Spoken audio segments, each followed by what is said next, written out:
Olá, eu sou Thaís Alvim, coordenadora da pós-graduação em Psicologia Organizacional e do Trabalho. Eu trabalho com desenvolvimento de lideranças e transformação cultural nas empresas. E está aqui comigo também a professora Makerley, que é psicóloga, também coordenadora dessa pós. E nós também trabalhamos com desenvolvimento juntas, né, Makerley, nessa área de transformação cultural, Makerley também na área de autoconhecimento. E o tema que nós vamos tratar aqui hoje, nesse webinar com você, é o tema de engajamento, bem-estar e produtividade nas organizações. Sobre engajamento, Makerley, o que você vê assim, que são fatores importantes para a pessoa vivenciar esse engajamento no trabalho? Uma das principais condições, né, que proporcionam que as pessoas se engajem, que elas se envolvam, porque o engajamento ele é esse envolvimento emocional que a pessoa tem com as realizações e ela entra num movimento de fluxo, né? Então, o engajamento, uma das condições principais para que haja engajamento é a pessoa enxergar sentido e propósito naquilo que ela faz e que ela tenha condições de realizar, não só condições técnicas, materiais, mas condições psíquicas também, um suporte emocional para realizar seu trabalho. O engajamento ele acontece em várias esferas, ele tem várias influências, ele é multicausal, mas ele também tem os fatores intrínsecos do indivíduo, sentido, propósito, e os fatores extrínsecos, que tem a ver com o ambiente, com a organização, com a liderança, com a equipe. Nossa, eu acho que uma pessoa que é engajada no trabalho tem uma performance completamente diferente, Sim. né? Sim. E é um fator crítico. Tem um dado tão interessante que do Instituto Gallup que demonstra que menos de 15% das pessoas são engajadas em suas profissões. Sim. É um dado alarmante, não é? É alarmante. Eu costumo utilizar um exemplo para falar sobre isso com os alunos, com as pessoas nas organizações. É como se nós estivéssemos, imagina que nós estamos em um navio e esse navio naufragou. E tem um bote, tem 10 pessoas nesse bote.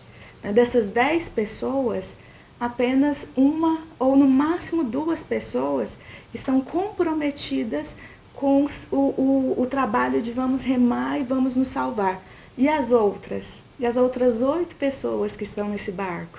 Então, as empresas, muitas vezes elas trabalham com 20%, 15% ou menos, 13% do potencial humano que elas têm na realização, na execução, no trabalho. Então, é um dado muito significativo. As empresas perdem e tem se mostrado muito constante as revistas, né, os temas principais de congressos relacionados ao trabalho, falando de engajamento, não mais na perspectiva romantizada ou idealizada, né, do se trabalhar com pessoas como abraçar uma árvore, né, mas principalmente porque tem se mostrado evidente, claro, com pesquisas e dados, que isso tem um impacto financeiro e um impacto direto na saúde e no adoecimento das pessoas. A empresa, né, beneficia-se de um colaborador engajado, mas não é só a empresa, porque o próprio colaborador que está ali, que ama o que faz, que se entrega e vê sentido nesse trabalho, não vê esse trabalho como um peso, muito pelo contrário, vê o trabalho como uma oportunidade de colocar em ação as suas habilidades, os seus talentos, né, suas inteligências, ou seja, todos os pontos fortes que ele tem é colocado em ação no trabalho. Por isso a pessoa se sente completamente energizada, sente um profundo vigor nesse trabalho. E mais do que isso, né? Além desse vigor, é ver também a oportunidade de estar ali totalmente concentrado nesse trabalho. E eu acho que na prática mesmo, uma pessoa concentrada no trabalho, não é, na verdade não é o que eu acho, né? O que os estudos têm demonstrado, que uma pessoa que está concentrada perde ali a noção do tempo, Sim, né? sim. Não vê realmente a hora passar.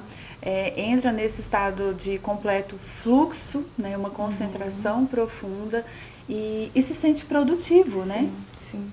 Tem mais possibilidades de ter insights, conexões, são mais criativas nesse processo.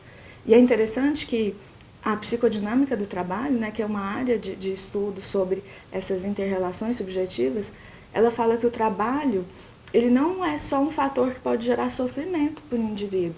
Porque muitas vezes as pessoas, e nós pensamos no trabalho como uma carga, né? Tipo assim, vou trabalhar. E na verdade não precisa ser assim. Em geral, para pessoas que conseguem ter um alto nível de produtividade, de engajamento, o trabalho ele é fonte de prazer, né, de satisfação. Então, é mais sustentável ao longo prazo, porque eu me desenvolvo, eu me torno mais saudável com a realização do meu trabalho, porque acontece várias coisas nesse processo, né, da psicodinâmica. Eu me fortaleço enquanto indivíduo, eu desenvolvo meus talentos, meus potenciais, eu tenho um fortalecimento da minha identidade, né, enquanto indivíduo, e ao mesmo tempo eu me sinto parte de um grupo, né, eu tenho um suporte social. Então isso é muito protetivo. Pessoas que são engajadas no trabalho, em geral, elas têm 3 vezes menos propensão a adoecimentos com doenças degenerativas, como, por exemplo, Alzheimer, ou mesmo síndromes como burnout, depressão, ansiedade generalizada. Então, é um fator protetivo. Faz uma diferença enorme, não é, para o indivíduo. E quando eu falo sobre isso, talvez alguns, né, que estão assistindo aqui possam ter essa sensação, nossa, será que é possível eu vivenciar isso no meu trabalho? Porque talvez a herança que a gente, cultural, né, que nós recebemos, é isso, que o trabalho é um peso, eu preciso trabalhar para ganhar dinheiro, né? E nós estamos falando de encontrar um sentido no trabalho. É o fato que poucas pessoas encontraram isso, mas quando a pessoa encontra, ela realmente tem uma performance completamente diferente. O que as pesquisas têm demonstrado é que uma pessoa engajada no trabalho tem um desempenho melhor, né, um desempenho maior, e isso faz com que o indivíduo sinta esse bem-estar no trabalho, e não como um peso, não é? Sim. E quando a empresa, a organização, ela tem um propósito claro, né, um propósito bem direcionado, isso impacta nos colaboradores, né? Isso tem um forte impacto não só nas pessoas, mas também nos próprios resultados concretos da empresa. Recentemente, em 2017, 2018, um dos maiores acionistas de um grupo de ativos financeiros do mundo, eles se posicionaram como não investindo mais em empresas que não têm um propósito relacionado ao bem-estar social. Porque eles viram através de dados, de números concretos, que essas empresas, no longo prazo, elas perdem muito mais clientes, espaço e recursos por não terem um envolvimento, uma preocupação maior com as pessoas e com a comunidade como um todo. Uau! Então, encontrar esse sentido no trabalho não é só algo que vem da empresa, né? É muito importante que o indivíduo, esse trabalhador, pense, né? O que eu amo fazer, o que é importante para mim, qual é o sentido de estar nessa função.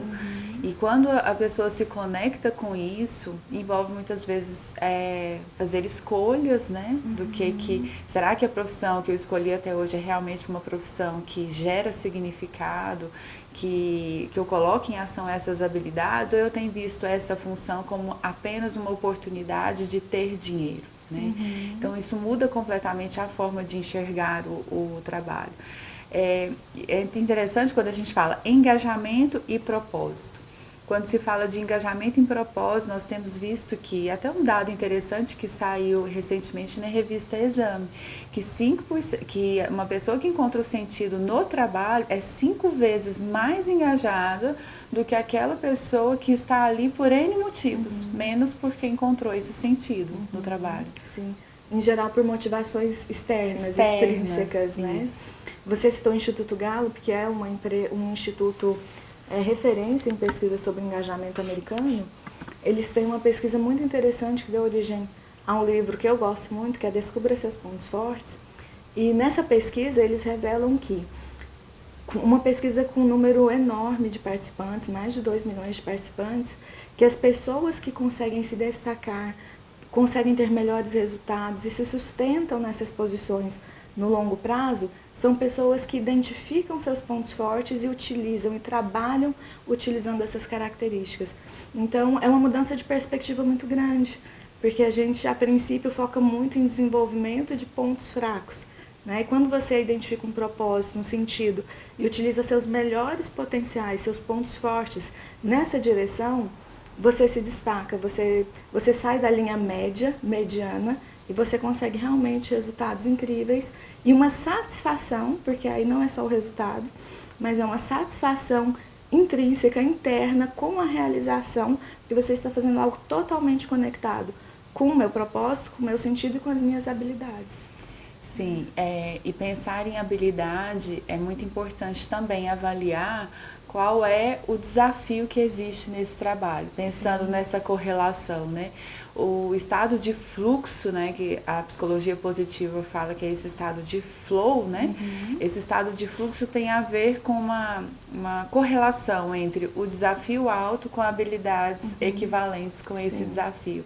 E quando esse colaborador, né, entende, reconhece as suas habilidades, por isso é tão importante o autoconhecimento, né? Sim. Reconhece as suas habilidades e estão colocando essas habilidades em prática com desafios equivalentes, ele vivencia esse estado de completo fluxo. Agora, o que acontece, né? Muitas vezes, no ambiente organizacional, a empresa não conhece as habilidades, né, desse colaborador, porque ele também não sabe quais são. Além disso, coloca ali algumas atividades que muitas vezes são entediantes, porque o desafio é completamente diferente daquela habilidade. Logo, ao longo do tempo, essa pessoa vai vivenciando esse estado de tédio que deve ser realmente, né? Frustrante. É frustrante, É frustrante. né? E tem uma outra questão também, que pode ser uma atividade entediante, mas pode ser diferente também. Um desafio que é muito alto e a pessoa não se sente capaz de resolver aquele desafio. E vivencia um estado de ansiedade. De ansiedade. Que gera adoecimento, não é, Maquerli? Em ambos os extremos há uma frustração, né? Um exemplo prático, assim, para vocês entenderem.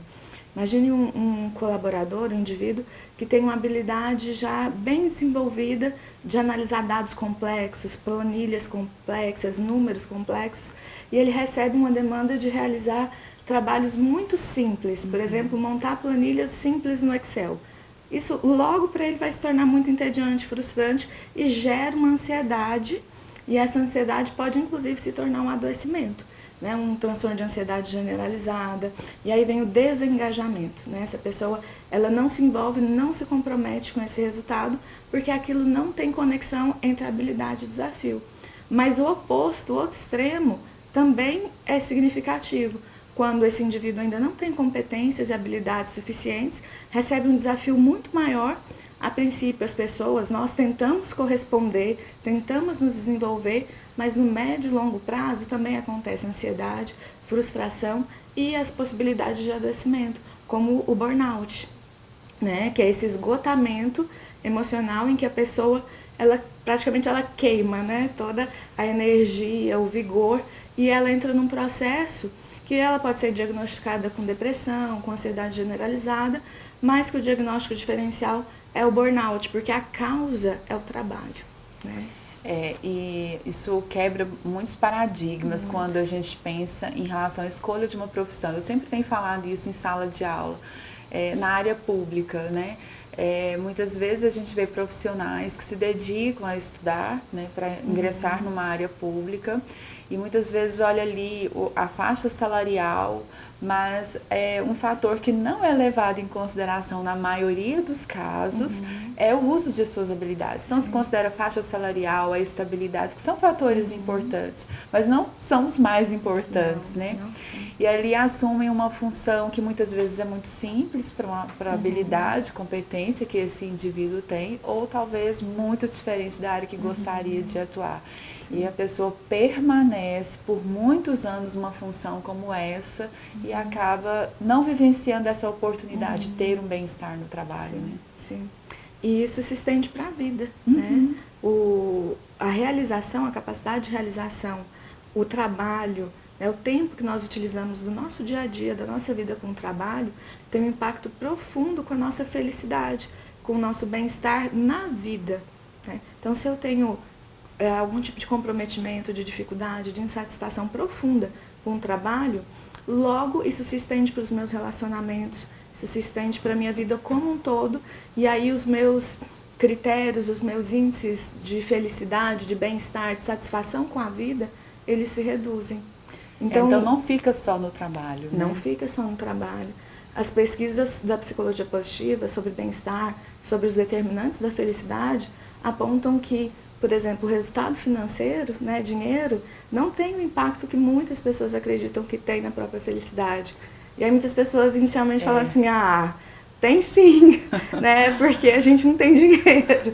Mas as pesquisas comprovam, né? Mesmo pessoas que não tinham recursos, que não tinham dinheiro, quando elas passam a ter aquele recurso almejado, aquele resultado almejado, não necessariamente elas se tornam mais felizes em prol disso, né? Então, são buscas, muitas vezes buscas de uma satisfação pessoal no trabalho, que levam em conta algumas escolhas que não promovem esse resultado. Sim, então nós estamos falando aqui de pessoas que têm uma produtividade maior, de pessoas que têm um resultado melhor no seu trabalho. São pessoas que encontraram sentido nesse trabalho, naquela função. São pessoas que estão colocando em ação suas habilidades, que estão engajadas. E a disposição para estar nesse trabalho, de acordo com as pesquisas, é que a pessoa tem 3 vezes mais disposição de estar na empresa quando vivencia esse tipo de situação. Então, isso muda completamente a perspectiva desse trabalho. E a gente vê pessoas assim também, não é, Maquele? Pessoas que já se aposentaram, mas ainda assim querem continuar naquela área de atuação e estão felizes. E isso não tem a ver com uma profissão específica, uma função específica. Tem pessoas que vão se engajar numa profissão, talvez até nessa perspectiva, que nem tem um retorno financeiro tão grande, mas que amam aquela função, de servir um cafezinho, né, porque veem sentido naquela área, de talvez ali ter um procedimento mais operacional, mas encontram um sentido naquela área. Então, não existe tendência em propósito, não existe tendência em engajamento, não, né? Não existe. Eu me lembrei de uma turma que eu tive de formação, de uma organização de voluntárias, né, aqui do estado. E foi muito interessante perceber o quanto o trabalho com idosas que iam fazer um trabalho voluntário de oficinas de costura, para elas não tinham remuneração, elas colocavam o tempo dela, a energia delas, a realização delas, mas o tempo todo o relato verbal dessas senhoras era de que elas se sentiam tão bem estando ali realizando algo, costurando uma roupinha, pensando que uma criança que precisa utilizar aquele serviço. E a interação social era tão positiva que muitas relatavam como elas entraram, às vezes adoecidas, desmotivadas, porque aposentaram, não trabalhavam mais, e como esse trabalho modificou não só a vida, mas a saúde física delas. Então é muito interessante observar não só o trabalho como uma fonte, né, de recursos, mas o trabalho também como uma fonte de sentido para a vida, né? De sentir-se útil, de sentir-se valorizado, de sentir-se integrado à sua comunidade.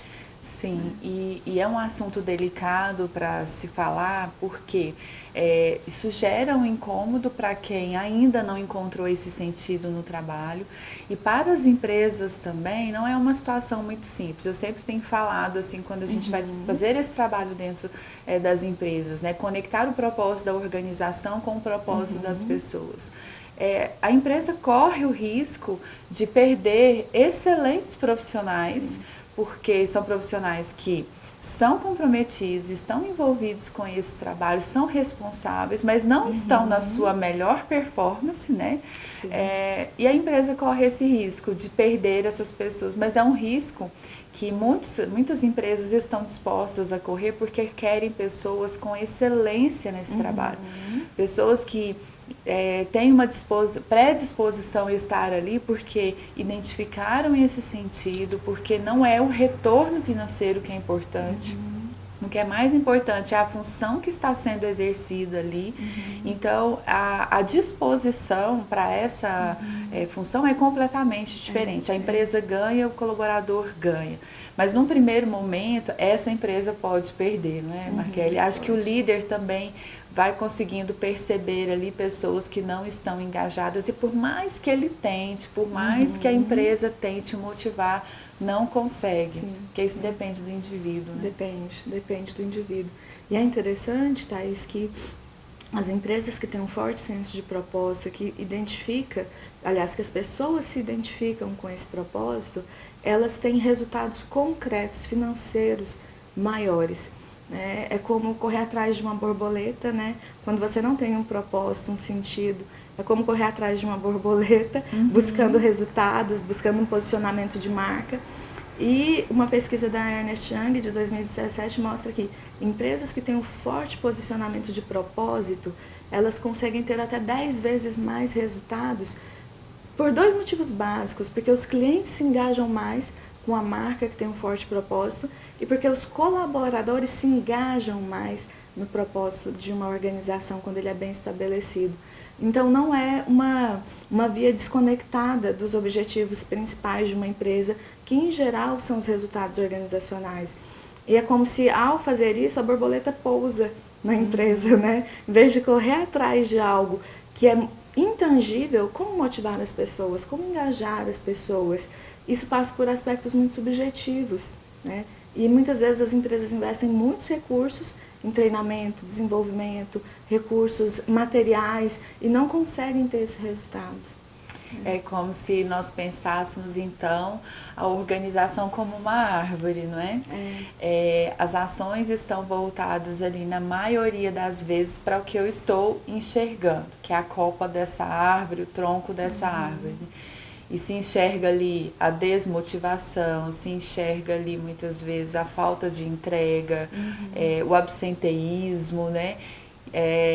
Até o presenteísmo, que são pessoas que vão se trabalhar mesmo sentindo doentes, enfim. As ações são em cima disso, como você disse, treinamento e desenvolvimento, campanhas, e isso não muda. Motivacionais. Né? Palestras motivacionais, né? Então, assim, todo mundo fica feliz na palestra, tal, uau, mas na segunda-feira a situação continua. Mesmo bônus financeiros, né? Exatamente. Aumento de salário, metas com premiações altas, e isso nem sempre repercute de fato no maior engajamento. Tem um resultado no início, mas as pessoas ao longo do tempo vão voltando àquela situação original, né? Então, são ações para essa copa da árvore. E quando a gente fala de entender melhor esse ser humano, de reconhecer esse propósito, reconhecer essas habilidades, trabalhar nesses aspectos subjetivos do trabalho, nós estamos falando ali dessa raiz, que não é visível, mas ela existe. E se ela não estiver saudável, não teremos como ter uma empresa saudável. Sim, né? sim. Porque toda a cultura da empresa também passa, né, Thaís, por esses aspectos subjetivos e que são compartilhados e que repercutem em toda a árvore, né? Está presente, não tem como dizer que isso não existe, né? Tanto para o indivíduo quanto para a organização, isso é concreto, é uma realidade concreta. Né? E essa árvore também a gente poderia levar para o indivíduo, né? O indivíduo que muitas vezes, um profissional, que tem buscado entregar, né, os seus resultados, mas muitas vezes não está feliz e não sabe por que não está feliz.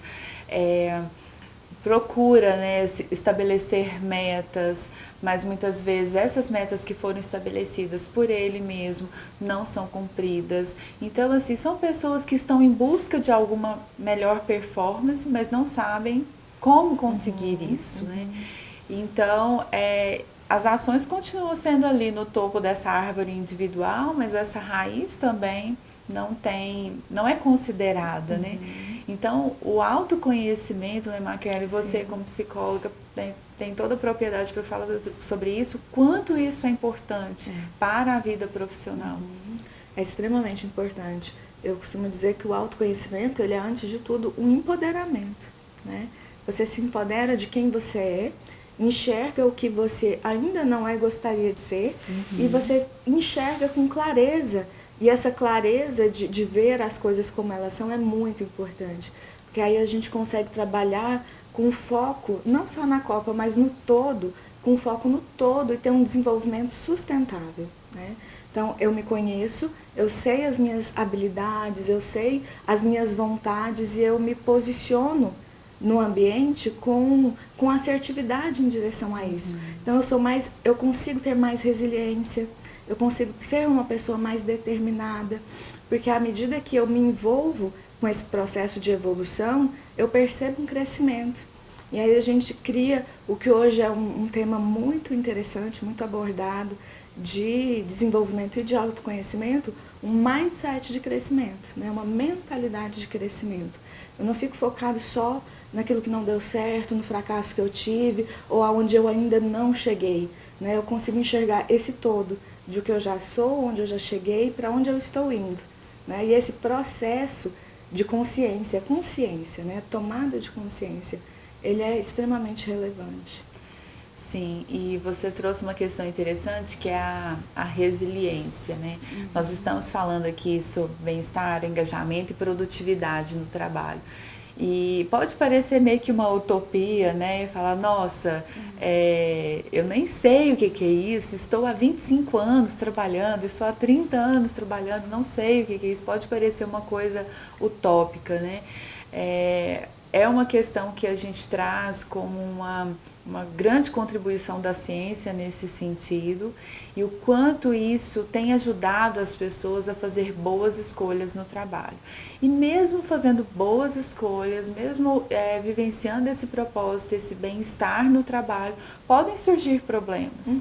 E aí a resiliência, né, essa mentalidade de crescimento faz toda a diferença, né? Porque a gente não está falando de uma vida, né, sem problema, não é, Maquele? Não é uma vida linear, né? O mundo do trabalho, na verdade, nós estamos passando por grandes transformações e a volatilidade, né? Os problemas surgem o tempo todo, as coisas mudam o tempo todo e o profissional, mundo VUCA, né? O mundo VUCA, ele precisa se adaptar a um novo cenário o tempo todo. Essa estabilidade de ter 30, 40 anos, uma carreira numa mesma empresa, a gente percebe que hoje nos millennials, né, nas novas gerações, isso já nem é mais desejado, então isso implica em uma série de mudanças culturais, comportamentais e organizacionais. Tem um dado muito interessante de um número maior, um aumento de burnout, né, dessa síndrome de adoecimento no trabalho, entre essas gerações, né, entre os millennials, esse novo profissional no mercado de trabalho. Mas é importante que se faça duas análises, né, da realidade como um todo, do perfil dessas pessoas, mas também do perfil das organizações, porque as organizações não são mais as mesmas, né? A gente fala assim, mas eles querem uma ascensão rápida, eles querem um crescimento rápido, eles não ficam nos empregos, a gente olha muito para o cenário de habilidades e de competências dos millennials, mas isso também é uma demanda social, né, da organização. O perfil das organizações também vem se transformando muito. E a resiliência é uma palavra-chave, né, sobre como nós, profissionais, nós vamos nos manter saudáveis, engajados, produtivos, em um ambiente cheio de incertezas. Sim, e aí eu me lembro da grande contribuição da Angela Duckworth, que escreveu aquele livro Garra, e ela fala de algumas dimensões da garra, né? Que é preciso ter interesse, é preciso encontrar esse propósito, muitas horas de prática, né? E uma prática deliberada, buscando a melhor performance e encontrar essa resiliência, porque quando surge ali um problema, mas eu sei para que resolver esse problema, passo por ele, mas continuo mantendo esse foco, né? Continuo mantendo ali esse alvo definido, a pessoa com uma mentalidade de crescimento vê até esse problema como uma oportunidade para aprender, né? Não tem problema se errou, se fracassou, né? Esse caminho A não deu certo, eu vou tentar um caminho B, C, D, né? O alfabeto inteiro que seja, mas permanecer com esse alvo. Sim. E eu acho isso fantástico. Isso muda completamente. Muda completamente. Né? O sofrimento, o adoecimento, ele é transformado, né? A frustração ou a indignação quando as coisas mudam, quando o cenário muda, quando o resultado não vem, ou quando eu sinto que eu fracassei, tudo isso é transformado, né? E é uma análise que não tem a ver comigo enquanto pessoa, né? Eu mantenho a minha integridade e eu analiso o cenário de forma externa, né? O que deu errado, por onde eu poderia fazer diferente, né? Quais outras possibilidades eu tenho. Então, são recursos que o indivíduo desenvolve com garra, né? com perseverança, com determinação, que o mantém na possibilidade de alcançar esse objetivo, esse resultado, que ele tem foco mantendo a sua integridade, a sua saúde emocional, física, como um todo, né? Então ele consegue ir mais longe porque ele não se torna tão vulnerável aos resultados externos. E no ambiente organizacional a gente sabe que é um ambiente complexo, né? Independente do tamanho dessa organização, mas é um ambiente com múltiplas variáveis. O indivíduo que encontra esse sentido, que tem a garra ali, ele vai conseguir ter um resultado melhor. E o que a Angela Duckworth falou, inclusive, é que talvez pessoas que são muito talentosas, mas que não têm garra, né, não desenvolveu esse recurso pessoal da garra, são pessoas que nem vão conseguir ter a melhor performance no trabalho.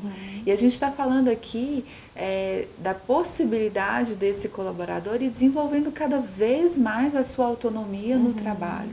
É como se cada um fosse assumindo a sua parte, saído um pouco assim daquele vitimismo dentro da organização, não é, Makerle?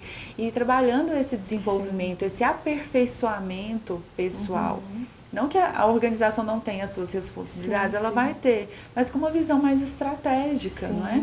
E principalmente a gestão de pessoas, né, o RH, e o próprio posicionamento da organização, ele se transforma de paternalista, né, que gera essa dependência, assistencialista, para um posicionamento mais estratégico, em que de fato eu colaboro para o desenvolvimento das pessoas e as pessoas de fato elas se engajam, elas se comprometem com os resultados organizacionais. Então é uma relação ganha-ganha, é uma relação em que na metáfora das árvores, né, ambas crescem, ambas frutificam, ambas florescem, e esse é o resultado principal, né? O trabalho ele precisa ser uma via de mão dupla para as organizações e para as pessoas. Então, quando a gente vê profissionais e trabalha com profissionais que fazem essas intervenções nas organizações, né, que trabalham com gestão de pessoas, que trabalham com a psicologia organizacional do trabalho, não é um trabalho que tem um foco unilateral, né? Ele é bilateral. Ele é um foco que, ao atuar com as pessoas e ao atuar com as estratégias, ambas ganham, né? Ambas se desenvolvem, ambas crescem. Então, é muito interessante essa visão mais estratégica, esse posicionamento mais direcionado e mais profundo, né? Não é superficial. Se for superficial, não é sustentável, né? Então, ele precisa ser mais profundo. Sim, o investimento, então, dentro dessa área da psicologia organizacional e do trabalho, das contribuições da psicologia positiva, são ganhos, né, que hoje, para as empresas que já tiveram o interesse, acho que é o interesse mesmo, de trazer a ciência para o ambiente organizacional. A gente vê muitos achismos aí, né? Eu acho que isso pode dar certo, investe nisso. Moda, né? Modismo. E a empresa começa a ter sérios problemas no sentido da falta desse retorno do investimento. Por isso é tão importante você que está aí nos assistindo, trazer essas contribuições da ciência para o ambiente organizacional. É uma forma perspicaz, até inteligente, de trazer, né, as mudanças com essa consistência científica. Que é uma quebra de paradigma, não é, Makerle, nesse sentido? É totalmente uma quebra de paradigma, mas que tem se fortalecido porque tem se mostrado eficiente, né? Não é porque é bonito, não é porque é legal, não é porque as pessoas acham assim interessante, não. É porque de fato tem resultados comprovados, tanto cientificamente quanto resultados organizacionais, né? Empresas que se investem mais no desenvolvimento de pessoas de forma mais profunda, analisando propósito, sentido e ações e estratégias que promovam o desenvolvimento, comprovadamente elas têm mais de 10%, 10 vezes mais resultados financeiros, né? E assim, essa é uma realidade retorno financeiro também, de retorno financeiro também, inclusive para o próprio indivíduo, né? Se eu me mantenho saudável, né, e a gente entendeu que o engajamento, que o propósito, o sentido e o desenvolvimento, ele contribui até com a minha saúde física, isso também me dá a possibilidade, ao estar saudável e saudável por mais tempo, de também conseguir chegar mais longe na minha carreira, de alcançar resultados mais expressivos. Então, está interligado, né? Um fator não é totalmente determinante, mas ele existe, né? O resultado financeiro é importante para as organizações e para o indivíduo também. Sim, quando se fala desse resultado financeiro, a gente poderia olhar assim, então, olha, eu estou vendo que felicidade, dinheiro, não pode ser o alvo, né? A felicidade e o dinheiro é uma consequência daquilo que o indivíduo está fazendo de melhor. Tem um livro muito interessante que fala sobre isso, que é O Jeito Harvard de Ser Feliz. Esse livro é fantástico, vale a pena ler. E o autor desse livro, que é resultado de uma pesquisa científica em Harvard, diz o seguinte, que a felicidade não é um lugar onde se chega, é o próprio caminho, né? Então, quando nós estamos apreciando esse caminho, seja a empresa apreciando, seja esse colaborador apreciando, nós estamos não focados nesse resultado final. Mas esse resultado final existe, é um resultado como uma consequência, mas que esse bem-estar não é vivenciado durante o dia a dia mesmo, é a segunda-feira e falar assim, uau, eu vou trabalhar, né? É comemorar com o time, uma realização, né? Me lembrou o Viktor Frankl, que também é uma das grandes referências de propósito e sentido, e uma das fontes de sentido que ele cita é o trabalho, né? Ele cita três, uma delas é o trabalho, que ele fala exatamente isso, que a felicidade é um subproduto, né? O bem-estar é um subproduto da realização de um propósito muito importante na vida. Então, se a gente persegue ou o resultado financeiro ou a felicidade em si, a gente está fadado a fracassar, né? Porque são vários fatores que vão interferir. Como a gente disse, a vida, né, o mundo não é linear, existe altos e baixos. A gente não vai saber lidar com isso porque a gente está focado num subproduto, né? E a realização é muito mais do que isso, né? O trabalho é muito mais do que isso. Sim. A gente falando aqui sobre isso e a gente percebe, eu estou vendo você falando aqui, Marca, ele brilha nos seus olhos, porque é um assunto que te apaixona, né? Me apaixona também. Então, esse propósito, esse engajamento no trabalho é algo que transcende o eu, né? E esse transcender o eu acaba contagiando as pessoas ao redor. Esses dias eu estava numa aula e teve um aluno que comentou, falou, nossa, professora, você falando sobre isso, eu me lembrei de uma pessoa que eu vi na rua trabalhando à noite, recolhendo lixo, num caminhão de lixo, e ele estava numa felicidade que, assim, eu fiquei impressionada, estava atrás no sinaleiro, no carro, e fiquei vendo aquela situação, e ele retirou a tampa de um vaso sanitário e estava assim meio que esquiando, assim, né? Até perigoso, mas ele contou e disse assim, realmente foi algo que impactou a felicidade que ele estava ali. E outras pessoas poderiam olhar para essa condição e falar, nossa, né, não gostaria de estar, mas realmente, felicidade no trabalho é algo que gera um profundo significado para o indivíduo que está vivenciando, independente de função, independente de salário, né, porque isso é uma consequência de fato. E é inspirador, né? Sim. É muito inspirador. Quem já trabalhou ou trabalha com pessoas que são de fato engajadas, motivadas, percebem o quanto elas são positivas para o ambiente, né? Contagia o ambiente. Elas conseguem enxergar além, elas conseguem desenvolver as pessoas, elas contribuem para a melhoria do clima organizacional. Então, é um diferencial, né? Pessoas desenvolvidas, engajadas, produtivas, é um grande diferencial das organizações. Você, com esse exemplo do lixeiro, eu lembrei da minha filha. Ela até pouco tempo ela queria ser lixeira, porque ela via os lixeiros trabalhando na rua de casa, correndo, conversando, brincando, enquanto catava, e ela achava isso o máximo. Então, assim, o propósito, o sentido, ele pode ser encontrado de diversas formas. Inspira as pessoas nos lugares mais, às vezes em termos, talvez que para muitos seja desprovido de qualquer sentido, para outras pessoas isso é extremamente significativo.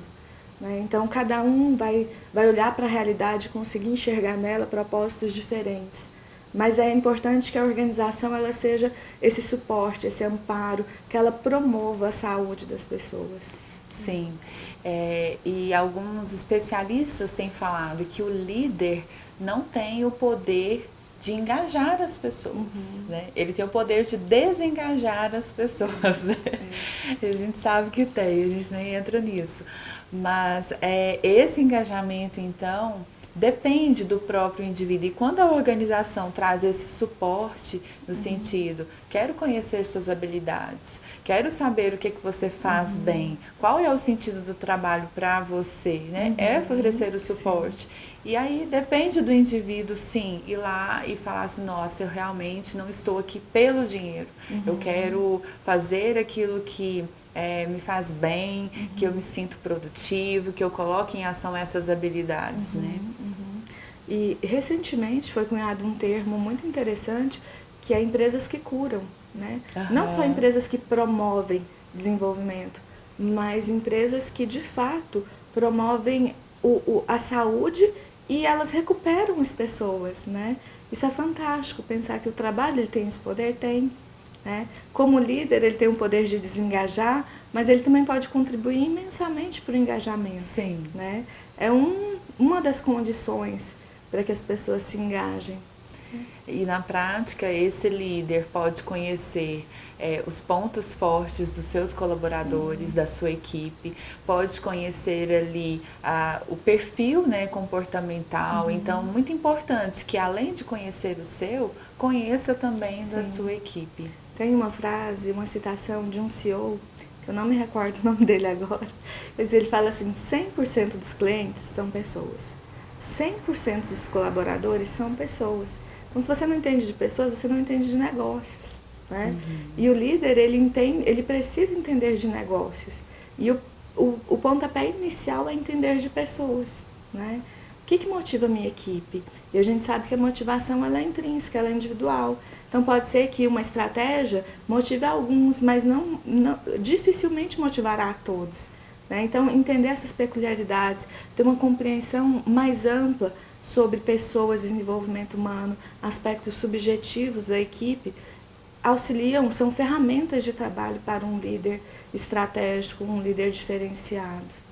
Sim, e eu quero fechar esse momento aqui que foi super fluido para nós aqui, porque nós estamos falando de coisas que amamos e acreditamos, sim, de fato.